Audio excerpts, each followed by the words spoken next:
In obstetrics, let's discuss the OBS radiology integration.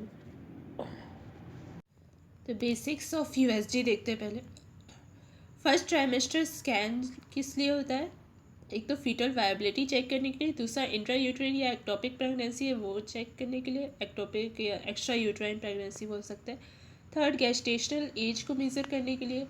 Fourth number of foetus देखने के लिए multi fetal pregnancy case में। And fifth aneuploidy को check करने के लिए न्यूक्लियर ट्रांसलूसेंसी से। सिक्स कॉन्जेनाइटल एनोमलीज को चेक करने के लिए। सेवंथ कोरियोनिक विलाई की सैम्पलिंग के लिए जो कि यूएसजी गाइडेड होती है।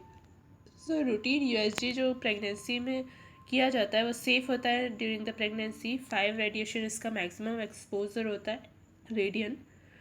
देन ट्रांस वेजाइनल प्रेफर किया जाता है इसका, ट्रांस वेजाइनल स्कैन, क्योंकि सारे ट्रांस वेजाइनल स्कैन में मतलब जो भी ट्रांस वेजाइनल स्कैन किया जाता है उसमें सारे स्ट्रक्चर्स विजिबल होते हैं 1 week earlier than the trans abdominal scan. तो ट्रांस एब्डोमिनल स्कैन अगर हम करते हैं तो सारे स्ट्रक्चर्स 1 वीक बाद ही विजिबल होंगे उसको।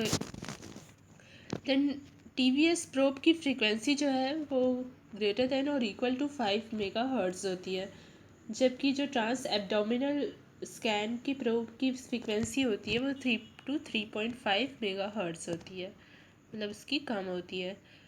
देन ऑप्स में 2 मोड्स होते हैं, एक तो ब्राइटनेस मोड एंड दूसरा मोशन मोड। सो ब्राइटनेस मोड यूज़ किया जाता है इंट्रा यूट्राइन स्ट्रक्चर को विजुअलाइज करने के लिए। उसमें जो ब्लैक कलर का चीज़ होता है वो किस लिए होता है? ब्लैक कौन सा चीज़ दिखता है? एंड इकोइक या हाइपो इकोइक जो फ्लूइड्स होते हैं ना वो दिखते हैं ब्लैक कलर के, example hydrocephalus and amniotic fluid. Then grey colour के कौन से स्ट्रक्चर दिखते हैं? आइसो इकोइक स्ट्रक्चर्स दिखते हैं। एंड वाइट कलर के स्ट्रक्चर्स हाइपर इकोइक जो होते हैं वो स्ट्रक्चर्स दिखते हैं, एग्जांपल बोन्स और टीथ। देन मोशन मोड क्या होता है? ये डिटेक्ट करता है कार्डियक एक्टिविटी को ना। इसमें नोट करने वाली बात है कि डॉपलर को यूज़ नहीं किया जाता है अर्ली प्रेगनेंसी में क्योंकि इसका थर्मल इफेक्ट पड़ता है और हाइपरथर्मिया की वजह से टेरिटोजेनिसिटी हो सकता है। ना इंट्रा यूरिन प्रेगनेंसी के बारे में देखें तो यूरिन प्रेगनेंसी टेस्ट पॉजिटिव आता है और ये फर्स्ट स्ट्रक्चर जो इसमें देखा जाता है ना वो गेस्टेशनल सैक होता है। यूरिन टेस्ट जब पॉजिटिव आता है तब देख लिया जाता है ये। देन ब्लास्टोसिस्ट जो है ना डीप इनसाइड एंडोमेट्रियम होता है और ये इंटरडेसिडुअल साइन बोलते हैं इसको। एंड गेस्टेशनल सैक जो है वो सिमेट्रिकल फ्लूइड फिल्ड कैविटी होती है, ब्लैक कलर की दिखती है और उसमें एक इकोजेनिक रिम होता है जिसको कोरियोनिक रिम भी बोलता है और ये वाइटिश कलर का होता है।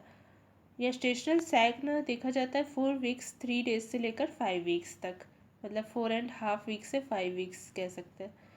सो गेस्टेशनल सैक लोकेशन नहीं बताता है क्योंकि इंट्रा यूट्राइन प्रेगनेंसी में ट्रू गेस्टेशनल सैक देखने को मिलता है और एक्टोपिक प्रेगनेंसी में भी गेस्टेशनल सैक तो देखने को मिलता है पर वो सीडो होता है। नाउ एक क्वेश्चन है कि फीमेल है जिसका यूरिन प्रेगनेंसी टेस्ट पॉजिटिव है और missed period on the missed period positive है और उसको डाउट है कि एक्टोपिक प्रेगनेंसी होगी या इंट्रा यूट्राइन प्रेगनेंसी, तो डायग्नोसिस क्या होगा? इसमें गेस्टेशनल सैक तो हेल्पफुल नहीं रहेगा। तो वैसे ही एक और केस में अगर हम देखें 4 वीक्स का जिसका लास्ट मेंस्ट्रुएशन पीरियड है, हिस्ट्री ऑफ एक्टोपिक प्रेगनेंसी है और उस केस में हमको क्या एक्शन लेना चाहिए अगर वो अपनी प्रेगनेंसी को चेक करना चाहती है कि इंट्रायूट्राइन प्रेगनेंसी है या नहीं। सो इसमें हमको सेरम क्वांटिटी प्रेगनेंसी टेस्ट किया जाना चाहिए, सीरियल असेसमेंट किया जाना चाहिए इसमें एससीजी का। वैसे डायग्नोस्टिक नहीं होता है ये, तो फिर भी कहते हैं जो एससीजी की एक क्रिटिकल वैल्यू डिस्क्रिमिनेशन स्कोर होता है।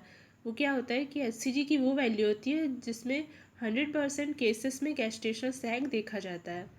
सो ट्रांस वेजाइनल स्कैन में ये वैल्यू 2000 इंटरनेशनल यूनिट होती है जबकि ट्रांस एब्डोमिनल स्कैन में 6500 इंटरनेशनल यूनिट होती है। तो अगर एसजीजी ग्रेटर देन 2000 इंटरनेशनल यूनिट है ट्रांस वेजाइनल स्कैन में और फिर भी सैक नहीं दिख रहा है गेस्टेशनल सैक, तो ये सजेस्टिव होता है एक्टोपिक प्रेगनेंसी का। और सेकेंड वे क्या है डिफ्रेंशिएट करने का इंट्रा यूट्राइन और एक्टोपिक प्रेगनेंसी को, कि अर्ली इंट्रा यूट्राइन प्रेगनेंसी में एचसीजी लेवल जो है ना वो डबल हो जाता है हर 48 आवर्स में, मतलब हर 2 दिन में, जबकि एक्टोपिक प्रेगनेंसी में ऐसा नहीं होता है।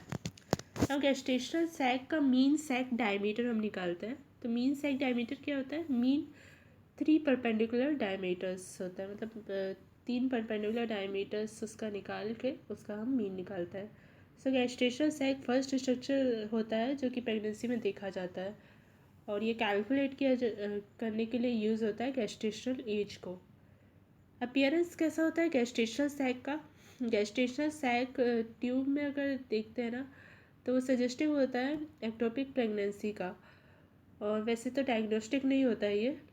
एंड अगर 2 गेस्टेशनल सैक दिख रहे हैं यूट्रस में, तो ट्विन प्रेगनेंसी का सजेस्टिव होता है, डाइकोरियोनिक प्रेगनेंसी को सजेस्ट करता है।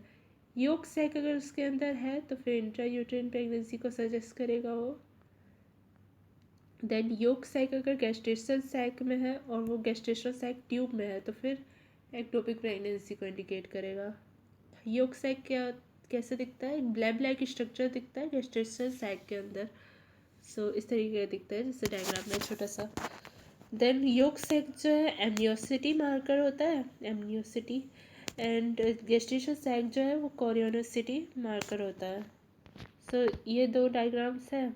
इसमें पहले वाले डायग्राम में जो है वो डाइकोरियोनिक एमनियोटिक ट्विंस को इंडिकेट कर रहा है, क्योंकि इसमें 2 योक सैक है और 2 अलग अलग योक सैक है और 2 गेस्टेशनल सैक अलग अलग है।